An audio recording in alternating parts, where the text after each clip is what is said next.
जय श्री कृष्णा। आप सभी को स्वागत है आपका मेरे चैनल स्टडी विद सोनिया में। आज मैं आपका ये सेशन शुरू करूं उसके पहले एक गुड न्यूज़ शेयर करना चाहती हूं।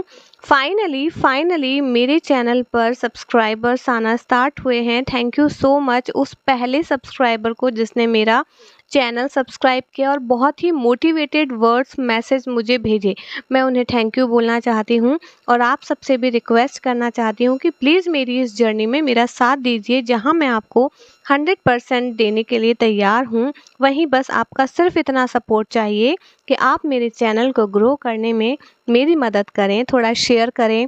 हाँ, जो मेरे फर्स्ट सब्सक्राइबर हैं उनका नेम मैंने कोशिश की उसमें जानने की, बट थोड़ा सा अजीब था नेम, तो मुझे समझ में नहीं आया। लेकिन उन्होंने मुझसे बोला कि क्या मैं सीटेट के नोट्स दे सकती हूँ उन्हें। ऑफ कोर्स मैं सीडीपी के नोट्स तैयार कर रही हूँ। देखिए मैं कोशिश कर रही हूँ अकेले ही सब कुछ मैनेज करने की। मेरे पास इन हैंड अनदर हैंड नहीं है दूसरा जो मेरी हेल्प कर सके इन सब चीज़ों में। जस्ट लाइक अदर टीचर्स मैंने जस्ट स्टार्टिंग की है, वो भी अपनी पीपीटीज के थ्रू।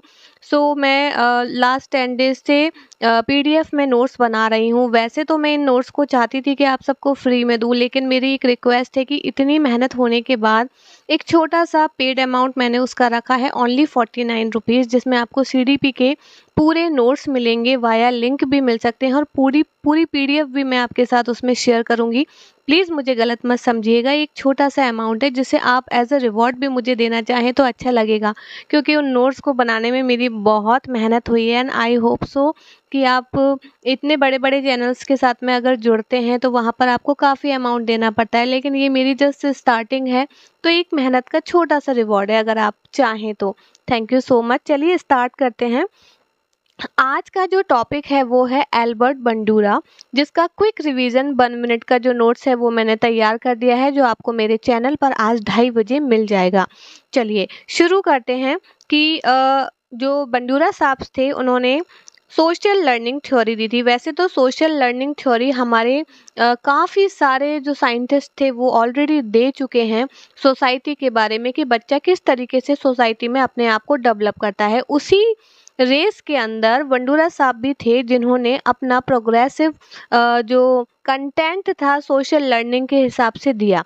देखिए क्या कहते हैं बंडूरा साहब कि the Albert Bandura social learning theory, जिसको कहा जाता है सोशल कॉग्निटिव थ्योरी भी, इसे कॉग्निटिव थ्योरी क्यों कहा जाता है वो भी मैं आपको बताऊंगी।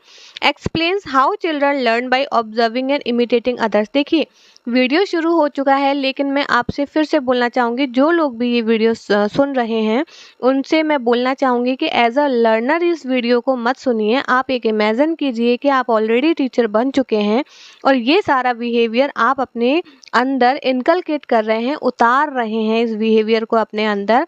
उस हिसाब से ऑब्जर्व कीजिए अपने आप को और ये देखिए सुनते सुनते आपको ये वीडियो आसानी से लर्न हो जाएगा, लेकिन रट्टाफिकेशन की तरह अगर आप इसे सुनेंगे तो आप इसे लर्न नहीं कर पाएंगे। चलिए स्टार्ट करते हैं।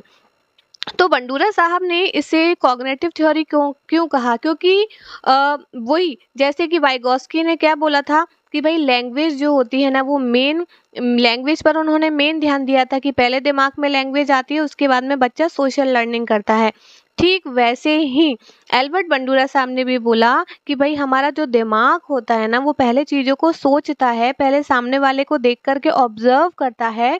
इसमें सारा प्रोसेस जो होता है वो हमारे दिमाग का होता है और इसी वजह से एक बच्चा एक अच्छे से अगर किसी पॉजिटिव चीज़ को वो ऑब्जर्व कर रहा है, चाहे वो पेरेंट्स के द्वारा हो, चाहे वो टीवी कैरेक्टर्स के द्वारा हो, चाहे वो स्कूल में लर्निंग हो या नेबर्स में हो या फ्रेंड्स में हो, कहीं पर भी एनीवेयर, अगर वो अच्छे तरीके से उसे ऑब्जर्व कर रहा है और पॉजिटिव चीज़ उसको मिल रही है ऑब्जर्वेशन में, तो वो ज़रूर उस चीज़ को अपनाता है, उसको फॉलो करता है। वहीं सेम चीज़ नेगेटिव थॉट्स के साथ में है कि अगर हो सकता है कुछ टीवी कैरेक्टर्स ऐसे होते हैं जो कि वाइकेरियस होते हैं, जो कि वल्गर भी होते हैं, जो कि अग्रेसिव भी होते हैं, उनको भी अगर वो देखता है तो वो सारी चीज़ें वो लर्न करता चला जाता है। तो ऑब्जर्वेशन से एक बच्चा किस तरीके से लर्न करता है, ये डिपेंड करता है कि अब वो सामने से क्या सीख रहा है। चलिए आगे चलते हैं। ठीक वैसे ही बंडूरा साहब ने बोला कि बच्चा जो है इमिटेटिंग से भी सीखता है, मतलब नकल करता है वो। जब वो छोटा होता है तो वो अपने पेरेंट्स को देखता है, अपने सिबलिंग्स को देखता है, वो कैरेक्टर्स को देखता है, उनको देख करके वो नकल करता है उनके। अकेले में कभी आप ऑब्जर्व करना, जब बच्चा अकेले में खेल रहा होता है तो जो वो इमिटेट कर रहा होता है, जो बातें वो बोल रहा होता है ना, उन्हें चुपके से जाकर के सुनना। मेरे 2 बच्चे हैं और ये मेरे साथ में कई बार हो चुका है। मैंने कितनी बार ऑब्जर्व किया है कि वो चीज़ें इमिटेट करते हैं, फॉलो करते हैं, जिसमें मेरा छोटा वाला बेटा तो भयानक तरीके से इमिटेट करता है चीज़ों को। कभी-कभी कुछ गलत चीज़ें भी वो सीख लेता है, जो उसके मुँह से निकल जाता है, तो हमें समझ में आ जाता है कि ये चीज़ इसने कहाँ से सीखी है। ये थे मिस्टर एल्बर्ट बंडूरा साहब, जिन्होंने ये लर्निंग थ्योरी दी। अब देखिए इनका इंट्रोडक्शन भी पढ़ लेते हैं। इन्होंने ये जो थ्योरी दी थी वो 1977 में दी थी। And he believed that learning does not occur only through direct experience और reinforcement but also observation of other peoples behaviour. देखो अभी हमने रीइंफोर्समेंट कर लिया। रीइंफोर्समेंट का मतलब हमने क्या, रीइंफोर्स करना, बार बार इन्फोर्स करना, बार बार उसी बिहेवियर को फॉलो करना। इससे भी आप चीजें सीख सकते हो, ऐसा नहीं है नहीं सीख सकते हो। दूसरा, डायरेक्ट एक्सपीरियंस करना, रियल लाइफ एक्सपीरियंस, जो कि एनएपी चारों तरफ मंडराती है रियल लाइफ एक्सपीरियंस के, उससे भी हम लोग सीखते हैं। लेकिन उन्होंने बोला कि जो सबसे ज्यादा इफेक्ट होता है वो होता है ऑब्जर्वेशन का, कि अगर आप किसी चीज को ऑब्जर्व कहते हैं ना कि भाई सामने अगर कोई गड्ढा है और कोई इंसान उस गड्ढे में गिर गया है, तो उस एक्सपीरियंस को लेने के लिए जरूरी नहीं है कि आप जाकर के उस गड्ढे में गिरेंगे। आप सामने वाले इंसान को गिरता देखकर भी समझ सकते हैं कि इससे हमें हार्म हो सकता है या चोट लग सकती है। इसी को ऑब्जर्वेशन कहते हैं कि भाई मरने के बाद में क्या होता है ये जानने के लिए मरना जरूरी नहीं है। ये जिंदगी बहुत मुश्किलों से मिलती है, तो हमें इस पर ध्यान देना चाहिए। तो हर चीज़ ऑब्जर्व करके भी देखी जा सकती है, ज़रूरी नहीं कि हमें रियल लाइफ एक्सपीरियंस लेना पड़े। तो यही बंडूरा साहब ने हमें बताया। अब देखिए इसके लिए उन्होंने एक एग्जाम्पल दिया। वैसे तो मैंने काफ़ी सारे एग्जाम्पल आपको दे दिए हैं, जैसे a child watches a teacher solving a problem on the board and then tries to solve it the same way. ये नॉर्मल सी चीज़ है कि भाई स्कूल में हम जो कुछ भी सीख करके आते हैं वो हम घर पर आकर के सीखते हैं, उसे ट्राई करते हैं, तभी तो वो रिजॉल्व होती है। तो इसे कहते हैं कि जब बच्चा स्कूल में टीचर को सॉल्व करता हुआ देखता है ब्लैक बोर्ड पर चीज़ें, तो वो उनको घर पर आकर ट्राई करता है, ऑब्जर्व करता है। देखिए अब बंडूरा साहब ने इस सोशल लर्निंग के बहुत सारे नाम दिए। जैसे सोशल लर्निंग तो इसका मेन नेम था ही, लेकिन ऑब्जर्वेशनल लर्निंग थ्योरी भी इसे कहा जाता है, जिसमें एक बच्चा अपने पेरेंट्स को, अपने आस पड़ोस, ये सारे लोगों को, अपने चारों ओर के एनवायरनमेंट को देख करके सीखता है, ऑब्जर्व करके सीखता है। मॉडलिंग में क्या होता है कि वो सामने वाला इंसान कुछ करके दिखा रहा है। जैसे साइंस का हम इसमें एग्जाम्पल ले सकते हैं कि कोई एक्सपेरिमेंट सामने टीचर करके दिखा रहा है, कोई मॉडल हमको दिखा रहा है, किसी चीज के बारे में बताया जा रहा है, तो बच्चा उस मॉडल को देख करके सीख रहा है। इसे बोला जाता है मॉडलिंग थ्योरी। इमिटेशन तो आपको पता ही है, जैसे सुपरमैन होता है, स्पाइडरमैन होता है, और न जाने कौन कौन से मैन टीवी में यूट्यूब पर दिखाए जाते हैं, तो बच्चे उन सबको देख करके फॉलो करते हैं। बीच में तो मेरा छोटा वाला बेटा अपने गले के अंदर वो एक दुपट्टा बांध करके स्पाइडरमैन बनने की भी कोशिश करता था, तो ये भी मुझे थोड़ा सा लाफिंग ही लगता था। बट ठीक है, वो कैरेक्टर्स को देख करके इमिटेट करने की कोशिश करता है। और सोशल कॉग्निटिव थ्योरी क्यों कहा गया है इसको, क्योंकि इसमें ज़्यादातर हिस्सा जो है वो हमारे दिमाग का यूज़ होता है। ऑब्जर्व हम हमारे दिमाग से करते हैं, सोचते हम हमारे दिमाग से हैं, लैंग्वेज जो है वो हम हमारे दिमाग से ऑब्जर्व करने के बाद में मुंह से निकालते हैं। ऐसा प्याजे नहीं मानते, सॉरी, वाइगोस्की ने ऐसा कहा था। प्याजे ने तो लैंग्वेज को इम्पोर्टेंस ही नहीं दी। उन्होंने तो ये बोला कि भाई पहले बच्चे के अंदर माइंड में लैंग्वेज आ जाती है, उसके बाद में वो सोचना शुरू करता है। तो ये सारी चीज़ें डिफरेंट थी, अलग अलग साइंटिस्ट ने अपने अपने हिसाब से दी। अब देखिए बंडूरा साहब ने सोशल लर्निंग के कुछ मीनिंग्स बताए। क्या बताए कि Bandura said learning happens through interactions of 3 factors. 3 important factors होते हैं, समझ लीजिए। पर्सनल फैक्टर क्या होगा, जिसमें आप सोच रहे हैं, जिसमें आप बिलीव कर रहे हैं, इंटेलिजेंस आपकी। काम करेगी। दूसरा होता है आपका बिहेवियर और तीसरा होता है एनवायरनमेंट। नॉर्मल सी चीज़ है, आप अपने आप को ऑब्जर्व करके देखिए कि आपकी लाइफ में क्या चीज़ें हैं जो आपको चारों तरफ से घेरे हुए हैं। पहला आपका दिमाग है, जहाँ पर शांति में बैठे हुए भी वो अब वर्क कर रहा है। दूसरा, कुछ बिलीफ सिस्टम्स होते हैं जिन पर आप बिलीव करते हैं, जो सोसाइटी आपको बिलीव करने के लिए मजबूर करती है, या फिर कुछ नॉर्म्स बना दिए जाते हैं जो आपको लॉ एंड ऑर्डर्स के थ्रू फॉलो ही करने होते हैं। दूसरा, इंटेलिजेंस, जहाँ पर आप अपना दिमाग अप्लाई करके कुछ चीज़ों को अपने हिसाब से मॉडिफाई कर सकते हैं। ये तो हो गया आपके पर्सनल चीज़ें।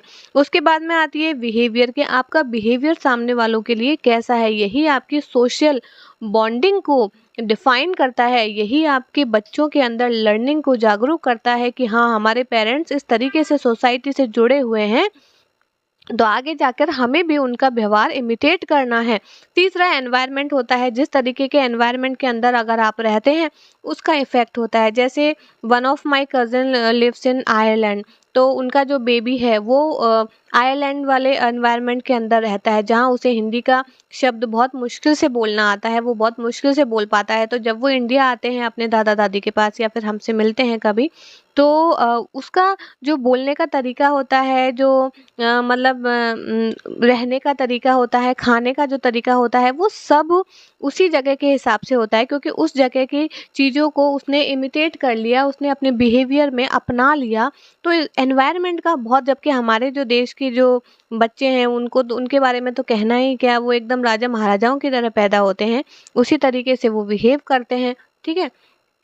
लेकिन वहाँ पर मैंने जो प्लस पॉइंट देखा उन छोटे छोटे बच्चों में, लाइक 2 ईयर 3 ईयर का बेबी भी जो है ना, वो अपना काम, छोटू सा काम जो वो कर सकता है ना, वो खुद से करने की कोशिश करता है, क्योंकि वहाँ पर जो प्ले ग्रुप होता है उसमें शुरू से ही ये सारी चीज़ें सिखाई जाती है। जबकि हमारे भारत देश में तो बड़े भी हो जाते हैं, तब भी उनको इतना डिपेंडेंट बनाया जाता है, तो कहने ही क्या। चलिए आगे चलते हैं। उसका एग्जाम्पल और क्या था कि स्टूडेंट्स जो है वो कॉन्फिडेंस फील करता है। पर्सनल फैक्टर में कॉन्फिडेंस, जब तक उसकी इंटेलिजेंस डेवलप नहीं होती वो कॉन्फिडेंस फील नहीं कर सकता, तो उसकी इंटेलिजेंस को डेवलप होना बहुत ज़रूरी है। क्लासरूम के अंदर उसका बिहेवियर कैसा है, इस बात पर भी डिपेंड करता है। और टीचर्स का जो एनवायरनमेंट है वो भी काफ़ी इन्फ्लुएंस करता है। इसीलिए मैं आपको बोल रही हूँ कि एज अ लर्नर इस थ्योरी को लर्न मत कीजिए, एज अ टीचर इस थ्योरी को लर्न कीजिए, कि जब आप टीचर बनने वाले हैं तो आपका जो बिहेवियर है वो आपकी क्लास के बच्चों पर कैसे इफेक्ट करेगा, इस चीज़ को लर्न कीजिए। आप कैसा बिहेव उनके साथ में करेंगे कि उनको अच्छा लगे, पॉजिटिव रीइंफोर्समेंट हो उनके अंदर, ये सारी चीज़ें डिपेंड करती हैं आपकी इंटेलिजेंस पर, आपके ऑब्जर्वेशन पर और आपके बिहेवियर पर। चलिए, ऑब्जर्वेशन लर्निंग थ्योरी या मॉडलिंग थ्योरी उन्होंने क्यों कहा, क्योंकि children learn by watching others and copying their behaviour, the person who is observed is as a model. मतलब इसमें जो पर्सन कौन हुआ, वो बच्चा हुआ, क्योंकि सीडीपी जो है, सीटेट जो है, जो हमारा पूरा टीचिंग एनवायरनमेंट है वो बच्चे के चारों तरफ घूम रहा है। तो हम जब भी कुछ भी लर्न करने की कोशिश करेंगे तो सेंटर में बच्चे को ऑब्जर्व करेंगे ही, या फिर इमेजिनेशन करेंगे ही कि वो बच्चा जो है वो क्या ऑब्जर्व कर रहा है।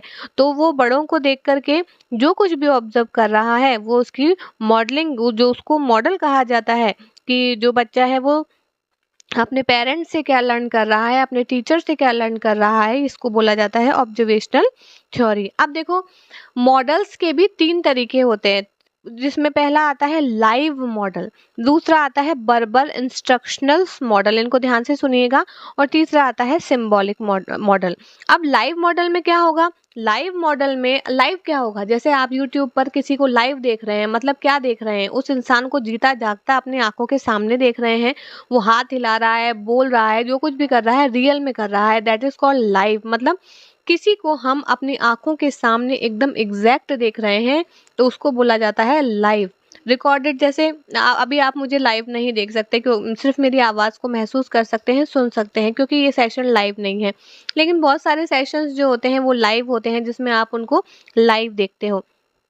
तो वहाँ पर क्या होता है कि उस पर्सन का रियल जो डेमोन्स्ट्रेशंस होता है, अभी मैं जस्ट किसी भी कोने में बैठ करके अब रिकॉर्डिंग कर रही हूँ, आप नहीं देख सकते, लेकिन लाइव के अंदर जब मुझे आना होगा तो मुझे इन बातों का ध्यान रखना होगा कि मैं जो भी ब्लैक बोर्ड या फिर जो भी स्मार्ट बोर्ड यूज़ करूँ उसका मतलब लुक कैसा होना चाहिए, मेरे रूम का लुक कैसा होना चाहिए। इवन मुझे वेल प्रिपेयर्ड होकर, वेल ड्रेस्ड अप होकर के आप लोगों के सामने आना चाहिए, वेल बिहेव करना चाहिए।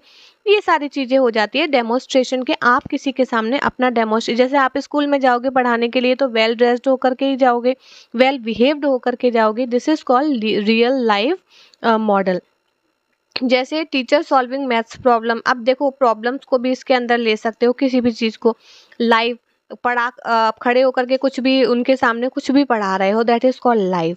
ठीक है, अगला चलते हैं। वर्बल इंस्ट्रक्शंस का मतलब होता है गिविंग इंस्ट्रक्शंस, कि मैं कुछ भी करके नहीं दिखा रही हूँ, सिर्फ मैंने उनको बोला है कि तुमको ये काम करना है। जैसे मैंने बोल दिया कि भाई मुझे एक ऐसे लिख के बताओ बच्चों, चलो तुम फ्री मत बैठो, ऐसे लिख के बताओ, स्टोरी लिख करके बताओ। तो मैंने उनको एक टास्क दे दिया, इंस्ट्रक्शंस दे दिए कि अब आपको ये काम करना है। तो वो लोग उस काम को सिर्फ वर्बल इंस्ट्रक्शंस के थ्रू सुन रहे हैं। ठीक है, उसके बाद में सिंबॉलिक मॉडल्स में क्या आ गया, जैसे हमारे घर पर टीवी है, यूट्यूब है, वीडियोस है, कार्टून, ये सिंबल्स हैं। जिन सिंबल्स के थ्रू आप चीज़ों को, कैरेक्टर्स के थ्रू आप चीज़ों को सुन रहे हैं, समझ रहे हैं, ये आपके सिंबल मॉडल्स हो जाते हैं। अब देखिए, ये बहुत इम्पॉर्टेंट चीज़ है कि बंडूरा साहब ने 4 मोस्ट इम्पॉर्टेंट जो ऑब्जर्वेशनल लर्निंग थ्योरी के 4 मोस्ट इम्पॉर्टेंट स्टेजेस दी थी। रट लीजिए, स्कीमा बना लीजिए, ये पूछे जाते हैं। 4 स्टेजेस थी जिसमें था अटेंशन, रिटेंशन, रिप्रोडक्शन और मोटिवेशन। अब इसको लर्न कैसे करेंगे, ARRM, आम। देखो याद करने का तरीका है, जो भी आप नियोनिक्स के बनाना चाहो वो आपके ऊपर डिपेंड है, पर मैं बोल रही हूँ आम करके याद कर लो। आर्म, आर्म आपके पास, सबके पास आर्म होती है।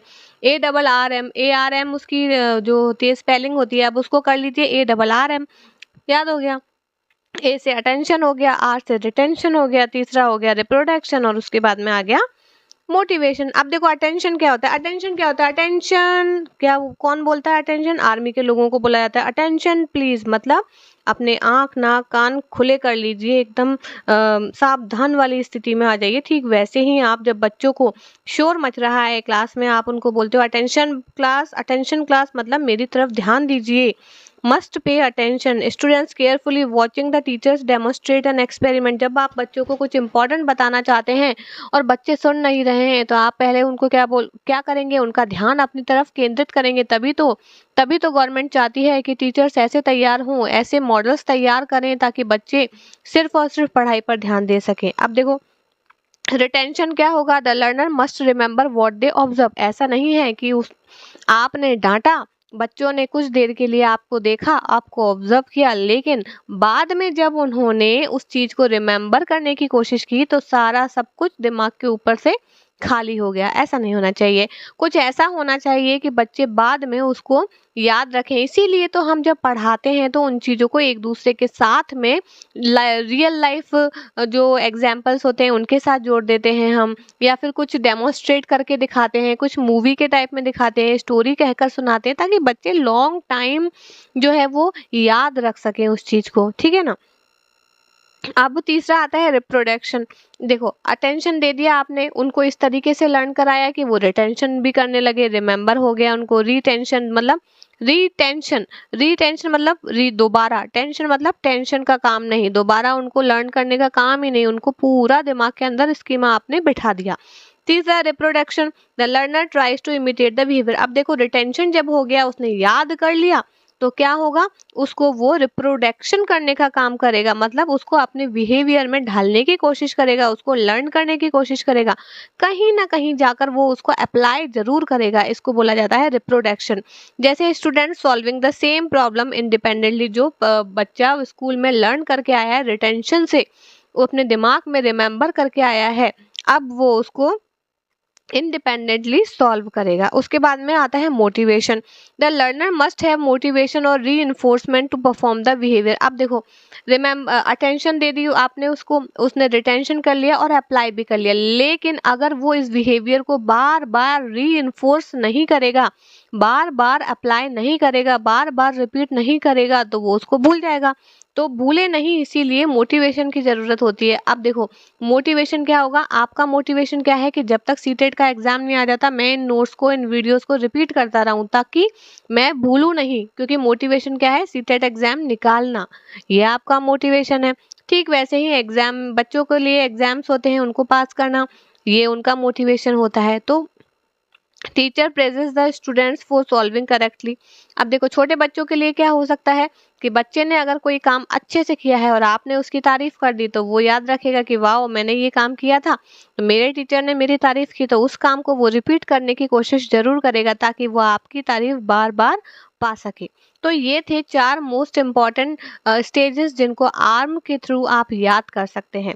चलिए, अब मैं एक ऐसे एक्सपेरिमेंट के बारे में कहानी सुनाने जा रही हूँ। बोबो डॉल की कहानी है। बोबो डॉल करीना कपूर नहीं है, जिसका नाम बोबो तो नहीं था, उसका नाम बेबो था, ठीक है। तो ये कहानी मैं सुनाने जा रही हूँ जिसमें बंडूरा साहब ने एक्सपेरिमेंट किया था। उन्होंने प्रूव किया था इस थ्योरी के थ्रू, बेबोडॉल एक्सपेरिमेंट के थ्रू, कि बच्चे जो होते हैं वो बड़ों के बिहेवियर को इमिटेट करते हैं, और इसमें उन्होंने 100% ये साबित कर दिया था। तो the children watch the video of an adult hitting an inflatable doll called Bobo doll. इसमें क्या हुआ था, देखिए आगे आगे फोटो है जिसमें क्या है, एक बच्चा जो है वो इस बोबोडॉल को क्या कर रहा है, बहुत अग्रेसिव होकर के पीट रहा है और उसके साथ गलत व्यवहार कर रहा है। आपके बच्चे जब इस वीडियो को देखते हैं तो उनके अंदर कुछ पॉजिटिविटी नहीं जाती, एक अग्रेसिव बिहेवियर होता है जो उनके माइंड के अंदर जाता है, जो कि एक गलत चीज है, गलत इफेक्ट है, और वो उसको उसी तरीके से क्या करते हैं, ऑब्जर्व करते हैं और उसी तरीके से इमिटेट करते हैं अपने बिहेवियर में। अब हो सकता है सामने उसके वो बोबोडॉल ना हो, उसका खुद का भाई हो या बहन हो सकता है वो उसे हार्म कर दे, उसको मुक्का मार दे, उसको अब वो बोबोडॉल तो इस तरीके से बनाई गई है कि आप अपना जो गुस्सा है वो सब कुछ उसके ऊपर निकाल सकते हैं और फिर भी वो आपके सामने आकर खड़ी हो जाएगी। लेकिन अगर उस बच्चे ने गलती से किसी बड़े को मार दिया या फिर अपने भाई बहन को मार दिया, तो उल्टा चपाट उसके गाल पे ही पड़ेगा खींच के, या फिर कुछ और भी हार्मफुल उसके साथ में हो सकता है, मम्मी पापा से थप्पड़ भी पड़ सकता है। तो ऐसा बिहेवियर ना हो, इसीलिए उन्होंने ये जो बोबोडॉल वाला जो उस टाइम पर काफी फेमस हुआ था, तो उसको सरकास्टिक किया गया था, मतलब एक तरीके से इसके खिलाफ बोला गया था कि ये अच्छी चीज नहीं है। इसका रिजल्ट क्या हुआ था, children who watched aggressive behaviour also behaved aggressively toward the ball doll, जैसा कि मैंने आपको बताया। Children who watched non aggressive behaviour behaved calmly. अब जैसे कुछ बच्चों के ऊपर ऐसा ऑब्जर्वेशन किया गया कि उस बॉबो डॉल को लाया गया, उसके साथ प्यार से रखा गया, उसके साथ केयर की गई। जब आप खाना खाने बैठ रहे थे तो उस बॉबो डॉल को अपने साथ में बिठाया आपने, आप जब आप सो रहे थे तो आपने उस बॉबो डॉल को साथ में सुलाया। तो क्या हुआ, एक अंदर से एक अच्छी वाली फीलिंग उस बोबोडॉल के लिए उस बच्चे के अंदर जनरेट हुई, तो उसने वो सेम बिहेवियर फॉलो किया। लेकिन ये ऑब्जर्व किया गया कि जो अग्रेसिव बिहेवियर था वो बच्चे जल्दी फॉलो कर लेते हैं, बजाय ये काम बिहेवियर जो होता है। बोलते हैं ना कि बुरी आदतें जल्दी लग जाती हैं और अच्छी आदतों को अपनाने के लिए एटलीस्ट आपको 20 दिन देने ही पड़ते हैं। देखो, इसके अंदर ना एक बहुत इंपॉर्टेंट टर्म काम में आई है, वाइकेरियस लर्निंग। वाइकेरियस लर्निंग क्या होती है, वाइकेरियस लर्निंग होती है जब आप किसी को कोई काम करता हुआ देखते हैं तो आप उससे भी ऑब्जर्व ले सकते हैं, उससे भी शिक्षा ले सकते हैं, जरूरी नहीं कि आप वो काम करें। जैसे कि जयपुर के अंदर क्या है, ये मैंडेट है कि आपको है ना हेलमेट लगाकर ही गाड़ी चलानी होती है, और आपके पीछे जो इंसान बैठेगा उसको भी हेलमेट लगाना है। अब आपने देखा कि यार सामने वाला जो इंसान निकला है उसने हेलमेट नहीं लगाया, 1000 रुपए का जुर्माना लग गया, मेरी पॉकेट में से भी मुझे 1000 रुपए देने पड़ेंगे। तो उसने क्या किया, अपने डिक्की में से हेलमेट निकाला और हेलमेट लगाया। अपने पीछे वाले को भी बोला कि भैया हेलमेट लगा ले, 1000 रुपए देने पड़ेंगे फालतू के। तो उसने क्या किया, उसने ऑब्जर्व किया कि सामने वाले इंसान के लिए, सबके लिए ये नॉर्म्स बनाए गए हैं कि अगर आप हेलमेट नहीं पहनोगे तो आपको जुर्माना देना पड़ेगा। तो उसने सामने वाले इंसान को देख करके वो लर्न कर लिया। ठीक वैसे ही क्लास के अंदर एक बच्चा होमवर्क करके नहीं लाया, तो आपने उसको सजा दे दी, पनिशमेंट दे दी, धूप में खड़ा कर दिया, थप्पड़ मार दिया। वैसे थप्पड़ तो मार नहीं सकते आज के टाइम पे, क्योंकि जेल हो जाती है टीचर्स को। तो आपने कुछ भी उसको पनिशमेंट दे दिया, एक्स्ट्रा होमवर्क दे दिया, तो दूसरा बच्चा उसको देख करके ऑब्जर्व कर लेगा और वो खुद ब खुद वो काम करने लगेगा। अब वो चाहे पॉजिटिव हो चाहे नेगेटिव हो, कुछ भी हो सकता है। जरूरी नहीं है कि पॉजिटिव ही वो एक्वायर करेगा, नेगेटिव चीज भी वो एक्वायर कर सकता है। तो इसी को बोला जाता है वाइकेरियस लर्निंग। अब vicarious learning means learning by observing the experience of others, specially their rewards and punishment. ये सब मैंने आपको अच्छे से समझा दिया। एग्जाम्पल भी मैंने काफी अच्छा बताया कि स्टूडेंट होमवर्क करके नहीं लाया तो उस पर क्या इफेक्ट पड़ेगा। ठीक है। व्हेन ये वाला पढ़ लीजिए कि when a learner sees someone else being rewarded for a behaviour and decides to copy it, it is called vicarious reinforcement. मतलब रिवॉर्डेड, रिवॉर्डेड का मतलब क्या, मम्मा ने बड़े भैया को बोला कि अगर तूने आज अपना होमवर्क पूरा खुद से कर लिया तो मैं तेरे को बाहर घुमाने ले जाऊंगी। तो छोटा वाला पहले अपना होमवर्क कंप्लीट करके मुझे दिखाने के लिए आएगा और मुझे बोलेगा मम्मा देखो मैंने पहले अपना होमवर्क कर लिया, अब आप मुझे भी घुमाने ले जाओगी। तो ये क्या हुआ, रिवॉर्ड हुआ। मैंने कहा किसी और को करके कोई और लेकर के आया। तो दिस इज कॉल्ड ऑब्जर्वेशन। लेकिन कैसा ऑब्जर्वेशन, शिक्षा मिली बड़े के लिए लेकिन किया छोटे वाले ने। तो this is called rewarded reinforcement. Reinforcement हमेशा पॉजिटिव होता है। ठीक है, तो 2 लाइन में खत्म करते हैं। Children learn behaviour by observing others even without direct reward और पनिशमेंट। जरूरी नहीं कि बच्चे को डायरेक्ट पनिशमेंट या रिवॉर्ड दिया जाए, उनको ऑब्जर्व करके भी वो सीख सकता है। बहुत ही बेहतरीन थ्योरी थी, पढ़ाने में भी मुझे बहुत मजा आया। आई होप सो कि जो लोग मेरा ये वीडियो देख रहे हैं उन्हें पढ़ने में भी बहुत मजा आया होगा। जैसा कि मैंने आप सबसे रिक्वेस्ट किया कि मैं सीडीपी के नोट्स बना रही हूँ, थोड़ा टाइम और लगेगा, काफ़ी लंबा कोर्स है तो उसको बनाने में थोड़ा सा टाइम लगेगा। बट अगर आपको अच्छा लगे तो प्लीज़ एक छोटा सा रिवॉर्ड है वो भी मेरे लिए 49 रुपीज़ का। अगर जैसे ही वो नोट्स तैयार हो जाते हैं मैं उसका पीडीएफ जिसको भी चाहिएगा उसको भेज दूंगी। थैंक यू सो मच और प्लीज़ मेरी हेल्प कीजिए इस चैनल को आगे ग्रो करने में। Thank you so much.